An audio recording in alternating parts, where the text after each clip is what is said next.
Chapter 1. The Decline Card. Ma'am, your card has been declined. The words hung in the air like a death sentence. Across the small, bistro-style table from Clara, the man, whom she knew as Mr. Abernathy, stiffened.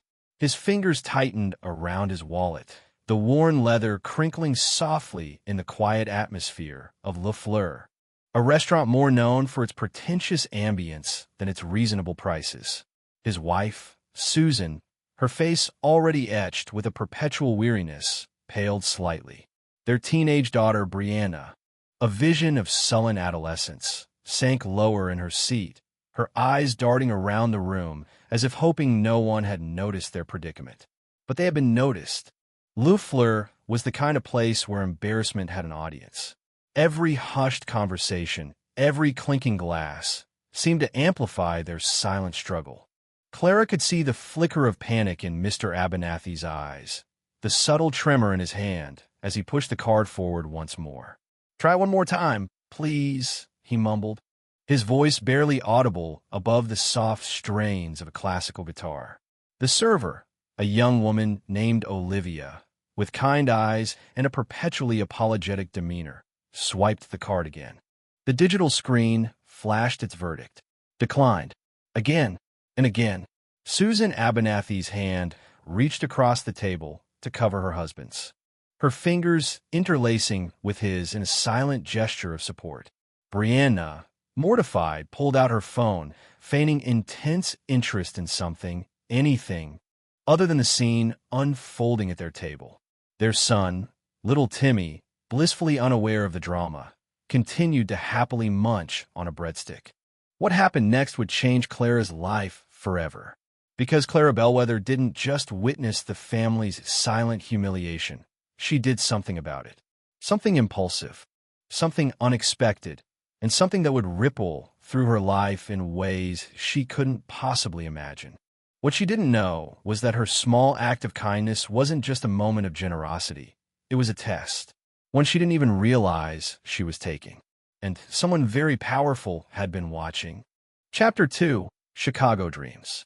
In the heart of Chicago, where the skyscrapers clawed at the twilight sky and the streets buzzed with the relentless hum of ambition, stood Le Fleur, a luxury restaurant renowned for its crystal chandeliers that glittered like frozen starlight, velvet-lined booths that whispered of whispered secrets, and a menu that could make even the wealthiest wallets tremble. The kind of place where the champagne flowed freely and the expectations were as high as the prices. Amidst all the opulence, Clara Bellwether hustled through her shifts as a waitress. At 26, with a cascade of auburn hair usually tied back in a messy bun, and eyes that held a quiet, almost stubborn resilience, Clara was the kind of person who could smile through exhaustion. Hard-working, kind to a fault, and perpetually broke. Her life was a delicate balancing act of long hours, unpaid bills, and a relentless, almost desperate hope. Clara lived in a cramped studio apartment on the gritty fringes of the city, miles away from the glittering downtown core. The heater in her apartment rattled like it was on its last breath, each clang a percussive reminder of her precarious financial situation. The landlord's knocks, a heavy, impatient rhythm, grew louder and more frequent each month.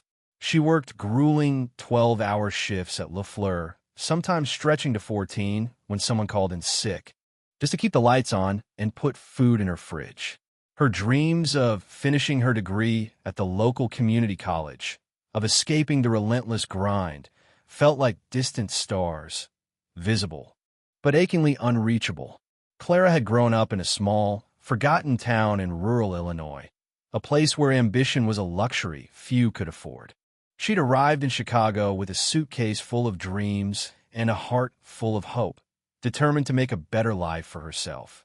But the city had a way of grinding down even the most resilient spirits. Yet, she never let her struggles dim her spirit. To her, every customer was a chance to make someone's day a little brighter. A kind word, a genuine smile, an extra napkin, small gestures that cost nothing but could mean everything to someone. It was a chilly Tuesday evening in late January 2025 when the story took its first turn. The wind howled outside, rattling the windows of Le Fleur and sending a shiver down Clara's spine. She was midway through her shift, her feet aching in her worn-out black flats, when a family of four walked through the restaurant's gilded doors. Chapter 3. An out-of-place family. A man in his late 40s, with salt and pepper hair neatly combed back and a slightly nervous smile etched on his face, led the group. Beside him walked a woman with tired eyes and a weary slump to her shoulders. Trailing behind them were a teenage girl, her thumbs flying across the screen of her phone, and a young boy clutching a well-loved toy car. They weren't the usual Le Fleur clientele, the ones who oozed wealth and confidence, the ones who treated the waitstaff like invisible servants.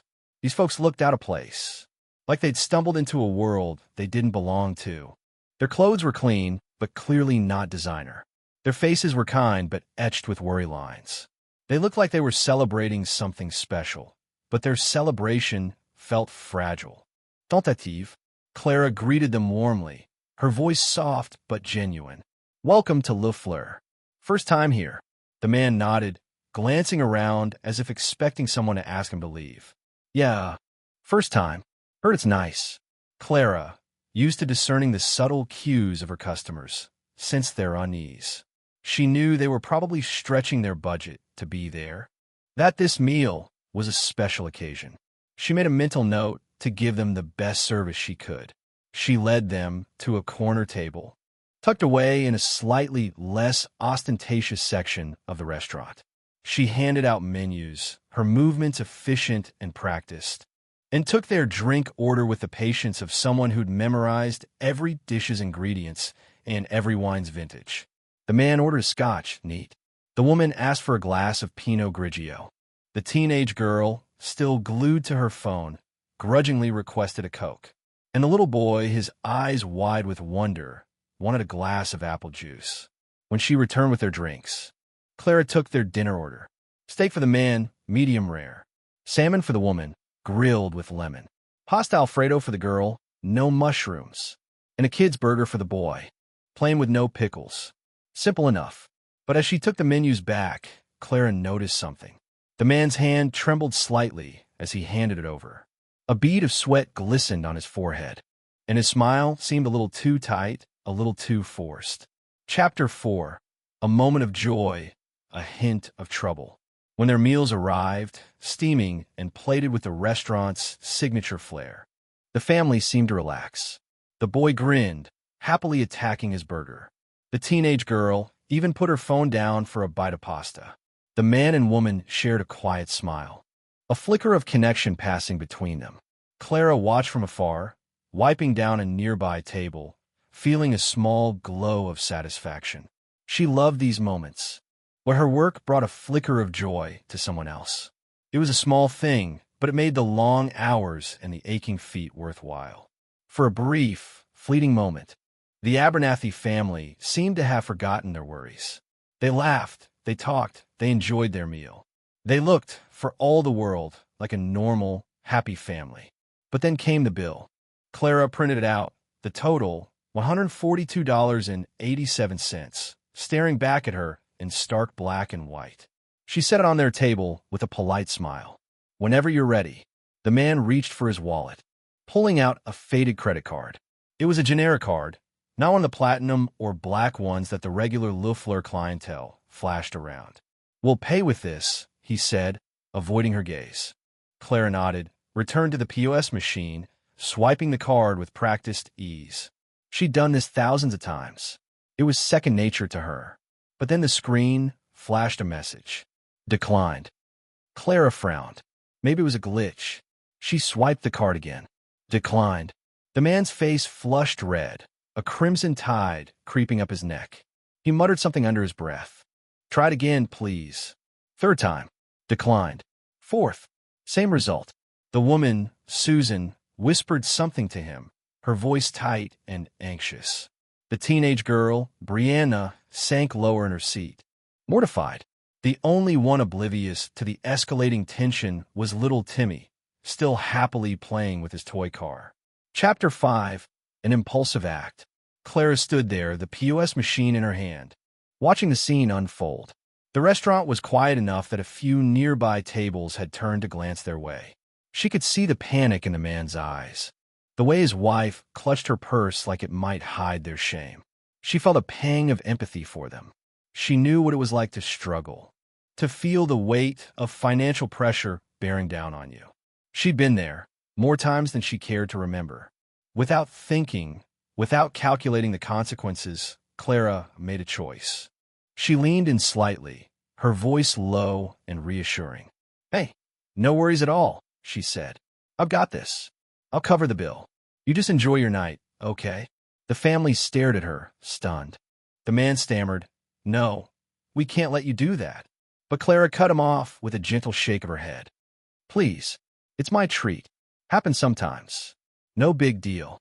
She pulled $150 from her apron, the culmination of tips she'd been meticulously saving for her overdue electric bill. She swiped her own card, paid the tab herself, and then returned to the table. "Everything's taken care of," she said, smiling. "Have a good night."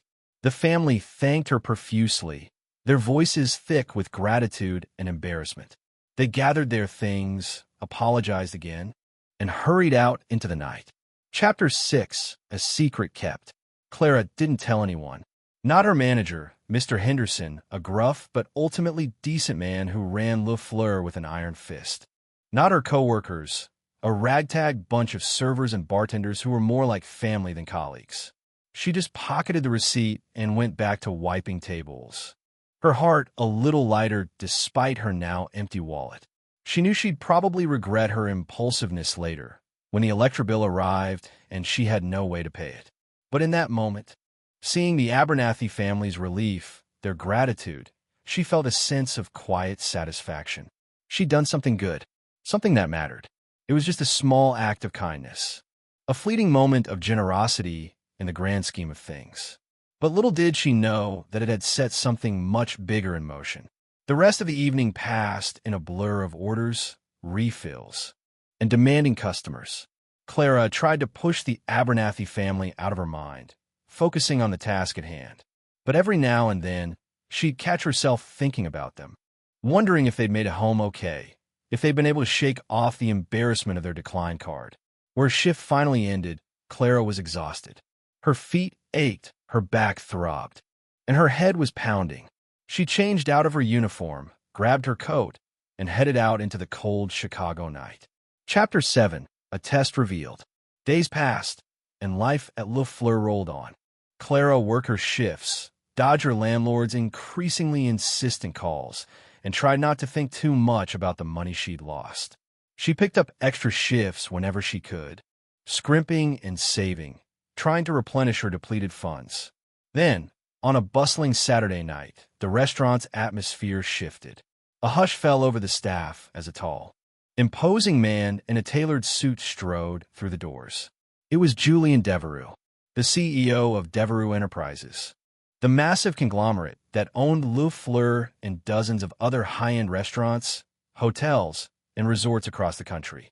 He was a legend, a titan of industry, a man known for his ruthless business acumen and his impeccable taste. He rarely visited Le Fleur, maybe once or twice a year, and when he did, it was like a king inspecting his court. Everyone was on their best behavior, terrified of making a mistake. Julian Devereux, with his sharp blue eyes and his aura of quiet power, was a force to be reckoned with. He summoned Mr. Henderson, the manager, to a private meeting, his voice low and commanding. The restaurant buzzed with nervous energy, everyone wondering what was going on. Then Mr. Henderson emerged from the meeting, his face pale and his demeanor strangely subdued.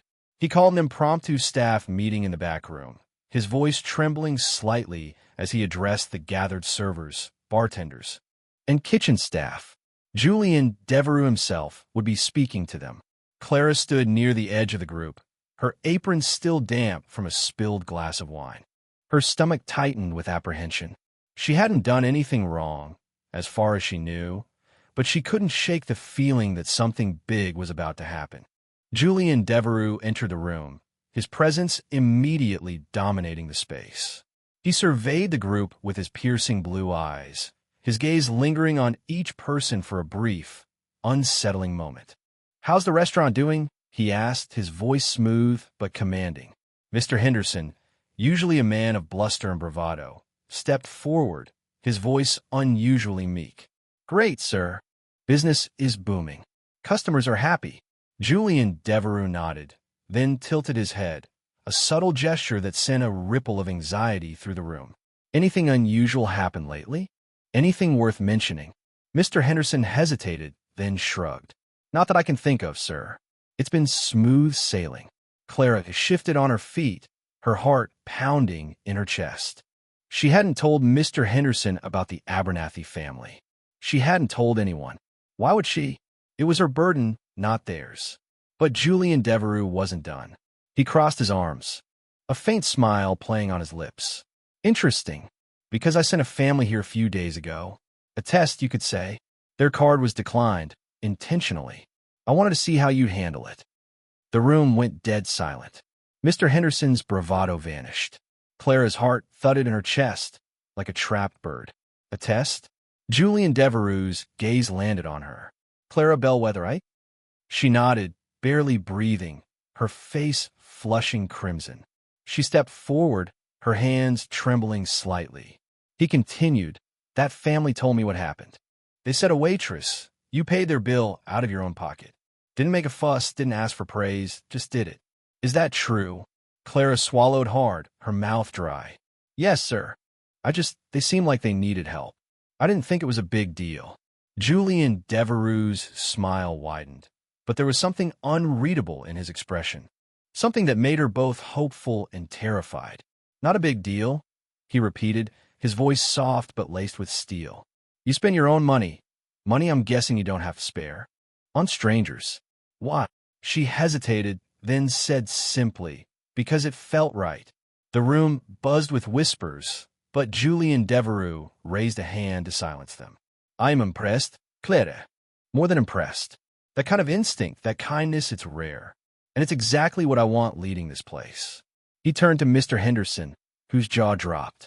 "Effective immediately, Clara Bellwether is the new manager of Le Fleur.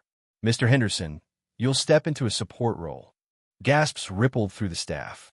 Clara blinked, her mind reeling. "Sir, I don't know what to say." Julian Devereux clapped a hand on her shoulder, his grip surprisingly firm. "Say you'll keep that kindness, Clara. It's your strength. Don't ever lose it." He turned to the team. "Meeting's over. Back to work." As the staff dispersed, Mr. Henderson shot Clara a venomous glare before storming off. She stood there dazed, until Julian Devereux added quietly, "Oh, and that family? They weren't just any test. They're my sister's family. You didn't just pass a test. You helped someone I care about. Thank you." He smiled, a genuine, almost fatherly smile, and then turned and walked out of the room. Chapter 8. A New Beginning, a Hidden Threat. But the story doesn't end there. Clara's promotion wasn't a fairy tale ending. It was just the beginning of a whole new set of challenges. Managing Le Fleur was a different beast entirely from waitressing. Scheduling, budgeting, dealing with demanding customers, and, of course, Mr. Henderson, who now simmered with resentment, making her life as difficult as possible. He undermined her at every turn, questioning her decisions, spreading rumors about her behind her back, and generally creating a toxic atmosphere in the restaurant. Clara tried to ignore him, focusing on learning the ropes and proving herself worthy of her new position. She worked even harder than before, arriving early, staying late, and doing everything she could to make Le Fleur a success. She implemented new policies to improve customer service, revamped the menu with some more affordable options, and tried to create a more positive and supportive environment for the staff. But Mr. Henderson's sabotage continued. A week into her new role, strange things started happening. Orders went missing, reservations got canceled, and one night, a VIP client stormed out after waiting an hour for a table that should have been ready. Clara suspected sabotage. She couldn't prove it, but she knew in her gut that Mr. Henderson was behind it. Then, one night, she found a crumpled note in the kitchen, hidden beneath a stack of dirty linens. "You don't belong here," it read. No signature, but the handwriting was unmistakable. Mr. Henderson's. Chapter 9. A Choice of Kindness. She could have fired him. She had the authority to do it. She could have reported him to Julian Devereux, exposing his sabotage and ruining his career. But that wasn't her way. That wasn't the kind of manager she wanted to be. Instead, she called him into her office, a tiny, cramped room with a desk and a flickering light bulb, and laid the note in front of him.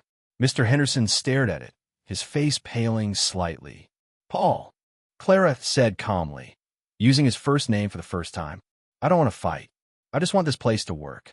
Help me, or leave. Your choice." He stared at her, his defiance crumbling under her steady gaze. He knew she had him. He knew she could ruin him. After a long, tense silence, he muttered, "Fine, I'll stay." It wasn't friendship. It wasn't even respect. But it was a truce. A shaky, uneasy truce, but a truce nonetheless.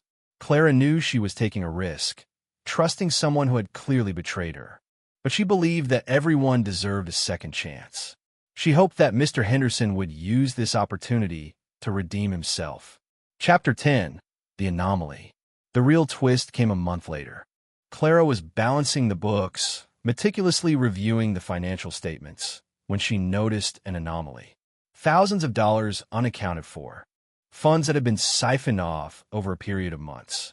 It predated her promotion, pointing straight to Mr. Henderson's tenure as manager. She felt a wave of anger wash over her. He hadn't just been sabotaging her. He'd been stealing from the company. She could have turned him in, reported him to the authorities, ruined him. But she remembered Julian Devereux's words. Keep that kindness. She knew that turning him in would be the just thing to do, but she couldn't bring herself to do it. She saw a flicker of something in his eyes, a desperation that mirrored her own struggles. She confronted Mr. Henderson privately, giving him a chance to confess. She laid out the evidence, showing him the discrepancies in the financial records. He broke down, admitting that he'd been skimming money to pay off gambling debts. He was terrified of losing everything, of losing his job, his family, his life. Clara listened patiently, her heart aching for him. She knew what it was like to feel trapped, to feel like you were drowning in debt. She made a deal. Mr. Henderson would repay the money quietly, over time. She'd keep it between them. In return, he'd work harder than ever to prove himself, to help her make Le Fleur a success. It was a huge risk. It could cost her job, her reputation, everything she'd worked for. But she believed that people could change. She believed in second chances. Chapter 11. An Unlikely Partnership. It was a gamble, but it paid off. Mr. Henderson, freed from the burden of his secret, turned over a new leaf. He worked tirelessly, putting in long hours, and using his experience to help Clara run the restaurant more efficiently. He was still gruff and opinionated, but he was also loyal and dedicated. He became a valuable asset to the team. Together, Clara and Mr. Henderson formed an unlikely partnership. She brought her kindness, her empathy, and her fresh ideas. He brought his experience, his connections, and his unwavering work ethic. They complemented each other perfectly. Under their leadership, Le Fleur thrived. Chapter 12. Success and Gratitude. By summer, the restaurant was the talk of Chicago. Packed every night, glowing reviews pouring in, and a waiting list that stretched for weeks. Clara had transformed Le Fleur from a stuffy, pretentious establishment into a vibrant, welcoming place where everyone felt comfortable. She'd created a menu that catered to a wide range of tastes and budgets, and she'd fostered a positive and supportive environment for her staff. Julian Devereux returned for a surprise visit, beaming as he watched Clara command the floor with grace and confidence. "I knew I'd picked the right person," he said, handing her a bonus check that finally silenced her landlord's knocks. Clara stood on the restaurant's balcony that night, the city skyline glittering below like a field of diamonds.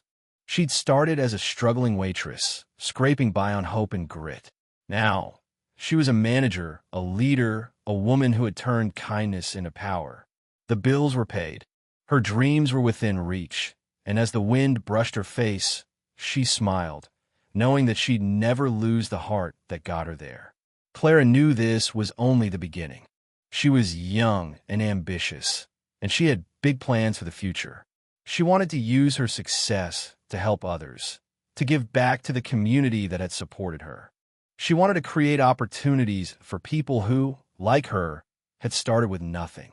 She knew that life wouldn't always be easy, that there would be challenges and setbacks along the way. But she also knew that she had the strength, the resilience, and the kindness to overcome any obstacle. The Abernathy family came back to Louvre a few weeks later. This time, they were dressed in nicer clothes, and they seemed more confident. They thanked Clara again for her kindness, and they told her that her generosity had inspired them to pay it forward. They'd been volunteering at a local soup kitchen, helping those less fortunate than themselves. Clara's heart swelled with pride. She knew that her small act of kindness had made a difference, not just in the Abernathy family's life, but in the lives of others as well. She looked out at the city lights, a feeling of hope washing over her. She knew that anything was possible, as long as you had a kind heart and a willingness to work hard. And as she stood there on the balcony of Le Fleur, she knew that she was exactly where she was supposed to be,